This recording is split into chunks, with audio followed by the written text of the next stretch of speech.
चीन की चालबाजी और पाकिस्तान की नापाक साजिशों को देखते हुए भारत सरकार ने डिफेंस का खजाना पूरी तरह खोल दिया है। बजट 2026 में रक्षा बजट के जो आंकड़े सामने आए हैं वो इन देशों को तगड़ा झटका देने वाले। वित्त मंत्री निर्मला सीतारमण ने रक्षा क्षेत्र के लिए 7.85 लाख करोड़ रुपए के ऐतिहासिक बजट का ऐलान किया है। पिछले साल ये आंकड़ा 6.81 लाख करोड़ था, लेकिन इस बार सरकार ने सीधे 1 लाख करोड़ से ज्यादा की बढ़ोतरी कर दी है। ये सिर्फ पैसा नहीं है, ये दुश्मन को सीधा संदेश है कि भारत अपनी संप्रभुता से कोई समझौता नहीं करेगा।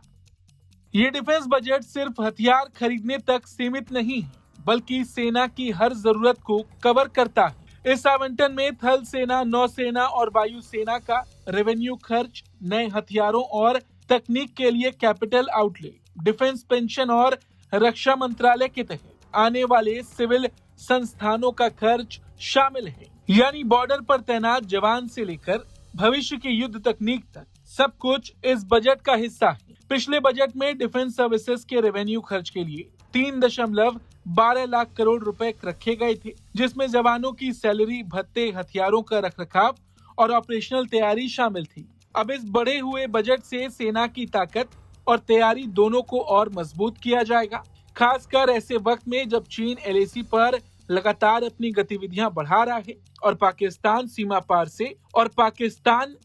पार से उकसावे की कोशिश कर रहा है। सरकार साफ कर चुकी है कि डिफेंस खर्च सिर्फ सुरक्षा नहीं बल्कि रणनीतिक निवेश है। भारी कैपिटल खर्च से देश में ही हथियार और सैन्य उपकरण बनाने को बढ़ावा मिलेगा, जिससे भारत की विदेशी निर्भरता कम होगी और मेक इन इंडिया को नई ताकत मिलेगी। इसका सीधा फायदा ये होगा कि भारत आत्मनिर्भर बनेगा और युद्ध की स्थिति में सप्लाई के लिए किसी और देश पर निर्भर नहीं रहेगा। कुल मिलाकर बजट 2026 में डिफेंस पर बढ़ा हुआ खर्च एक बड़ा संदेश है। भारत ने साफ कर दिया कि बदलते वैश्विक हालात और पड़ोसी देशों से मिल रही चुनौतियों के बीच देश की सैन्य ताकत, आधुनिक हथियार और जवानों की सुरक्षा सर्वोच्च प्राथमिकता है। ये बजट बताता है कि भारत अब खतरे का इंतजार नहीं करता, बल्कि पहले से तैयार रहता है।